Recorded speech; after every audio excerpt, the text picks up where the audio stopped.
I was looking at my previous videos, just the thumbnails, and I was thinking, damn, I have really good hair. I had really good hair. And now, look at me. I've fallen off. It's gonna be reading week soon, so I'll be able to cut my hair. But I don't even know what I really have to do. Cut it shorter on the sides and that's it? Cut it in the front? I'll have to look at the thumbnails better just to see how the cut was. Because I really like that long in the front, but short on the sides. And it's like messy in the front. I don't know how else to describe it. Kind of like this, except better. It's just not good today. Anyways, bad hair day. Damn it. One of the fillers that I've gotten recently is anyways. I say anyways all the time now. When I don't know what to say. Right. And so. I say so a lot too. I was about to say so, but I didn't. Today, we will be discussing. I'll have a little monologue about two things, the feminine and, well, I guess they go together. A book that I've been reading recently. So my friend recommended a book. I guess so isn't that bad of a filler word though. So, what? It's still annoying if I say it all the time before every sentence. My friend recommended this book called The Way of the Superior Man. So I've been reading that recently. I've been reading that since the start of February, I think. No, no, it was way earlier. It was since January, mid January, around there. No, it was probably even before that. It was probably exactly a month ago, around the 10th, around the 15th, something like that. Irrelevant. I've been reading that book, and it's basically a book for guys to understand, to find meaning and help with relationships, but more focused on relationships. He argues that they're very connected. He makes so many points in the book, but all of them seem true. I mean, his main points, all of so they're all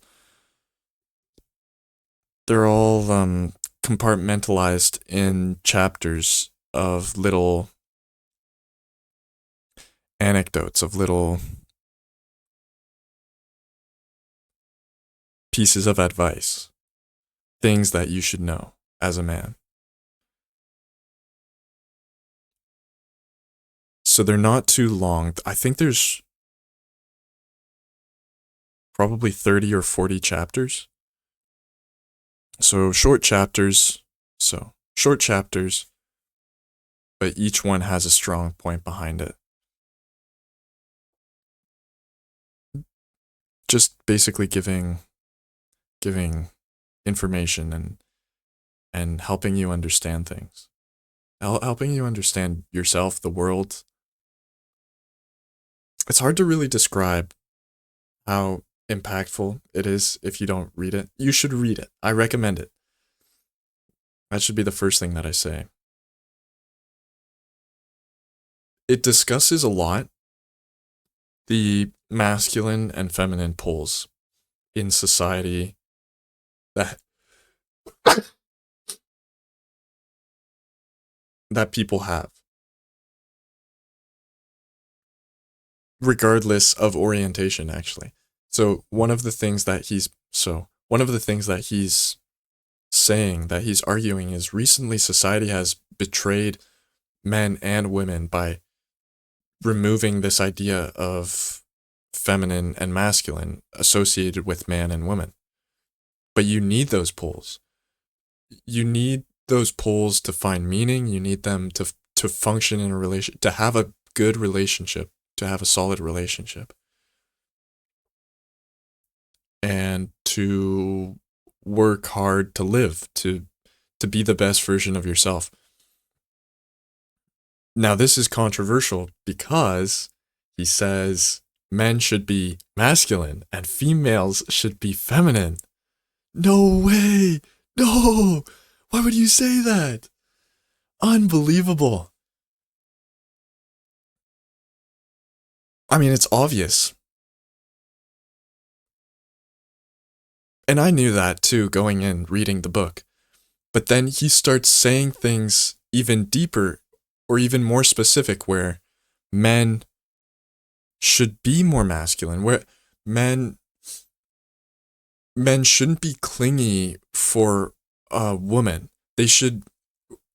One of the biggest takeaways that I have had from that book is, as a man, you should prioritize your purpose, your drive for purpose, your meaning.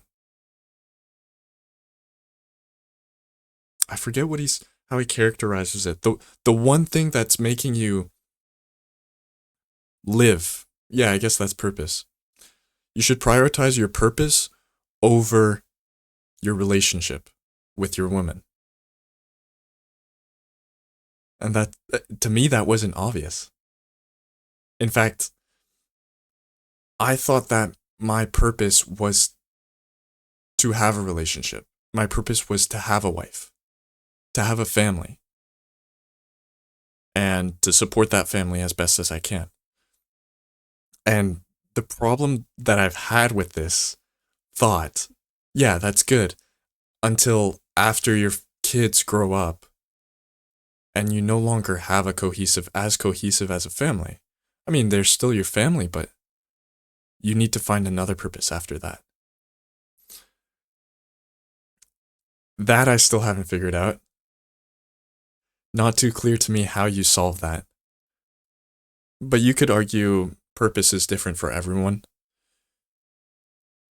Maybe after you have a family, there's so many different things that you could do.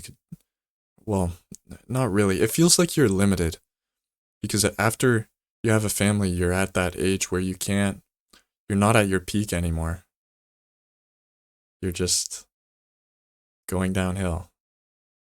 But you can still progress. You can still do things to better society. It won't be as good as if you were doing that at your peak, when you were most driven, when you were most ambitious, and you could take the most risks.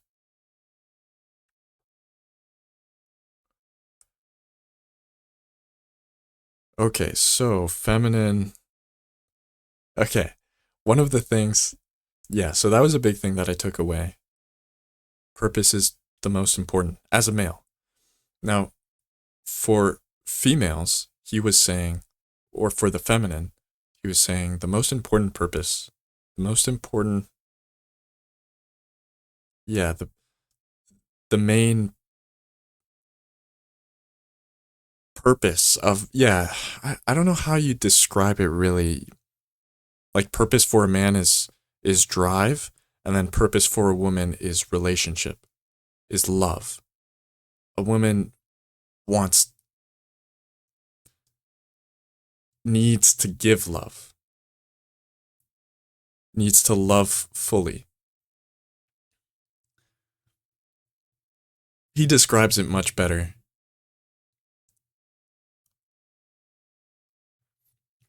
But then you think about it and it's like, whoa, that's so true. Because guys want to do things, guys want to be really productive. And girls, they don't want to be that, they don't care about being that productive. Like, you think of a strong masculine figure, and he's going to be really driven. He's going to be CEO, for example. And then you think of a strong feminine figure, or a pure feminine figure. And that's not even close to CEO. That's just pure love, mother, just joyful bliss. I'm sure you can picture it yourself. You have your own idea of what truly feminine means. I'm realizing I'm probably not going to get to the second point of this video of talking. Actually, what am I? There were there were two main points. So I had two notes listed down. The feminine was the first note, and the second note was the way of the superior man, I think. I think that was what the title of the note was, but I'm realizing like it's already 10 minutes. I'm probably not going to get to that second point. Oh well, feminine. Couple of things that I took away from the book. Just because you find a girl attractive doesn't mean you need to approach. He was saying women give off this radiance and you can absorb that. Now, obviously that sounds a bit out there.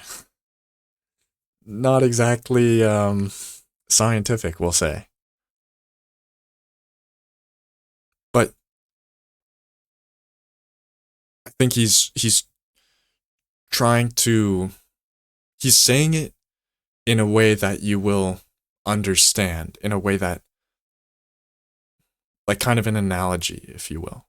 It's not necessarily that's exactly how it is, because he was saying you get energy from this feminine. That might not be exactly the case, but it's you can think of it that way, and it helps to think of it that way because then you can make sense of everything else. But I don't think that he truly believes that, but maybe he is into that more wishy-washy, out there stuff. I don't know how else to put it. It just seems a bit weird. So you don't need to approach a girl. You can accept that a girl is beautiful. And that boosts your mood. It honestly does. So looking at attractive people actually releases dopamine. Isn't that crazy? You can get dopamine just by looking at people. Like, you didn't even have to do anything. You just looked at someone. Wild.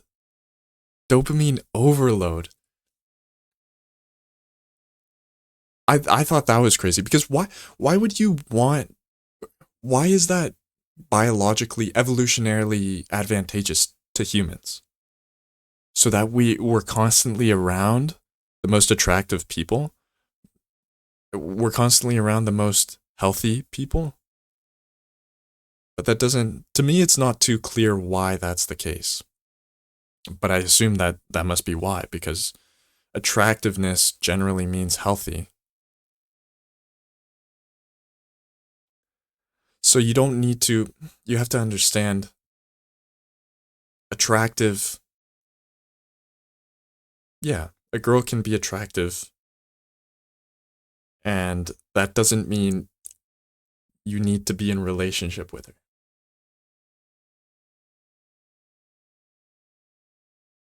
I knew that for a long time, and then I kind of lost that thought. I lost that idea. I don't know, past few years. But now, with this book, it comes back to me. It makes sense. You will find the feminine attractive is inevitable. Yeah, you finding okay, as a male, as a masculine figure, you will find the feminine attractive, and that's inevitable. So kind of goes in with the original point, with the previous point. You just have to accept that you shouldn't chase every girl that you think is attractive. Sometimes you should just accept attractive, cool, nice, but that's all. My third point, accept her beauty and move on.